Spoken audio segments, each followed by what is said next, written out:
കണ്ണൂർ തളിപ്പറമ്പ് തൃച്ചംബരം ശ്രീകൃഷ്ണ ക്ഷേത്രോത്സവത്തിന് കൊടിയേറി. 1000-ലേറെ വിശ്വാസികളെ സാക്ഷി നിർത്തി ക്ഷേത്രം തന്ത്രി കാമ്പ്രത്തിലത്ത് രാജേഷ് നമ്പൂതിരിയാണ് ഉത്സവത്തിന് കൊടിയേറ്റിയത്.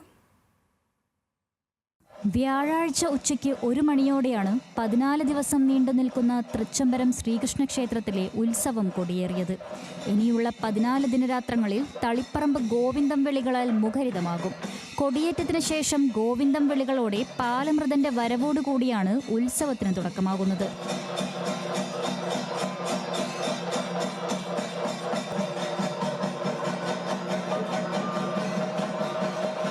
തൃച്ചംബരത്തപ്പനായ ശ്രീകൃഷ്ണന്റെയും ജ്യേഷ്ഠ സഹോദരനായ മഴൂരപ്പൻ ബലരാമന്റെയും സാഹോദര്യവും ബാലലീലകളുമാണ് തൃച്ചംബരം ഉത്സവത്തിന്റെ പ്രധാന ആകർഷണം.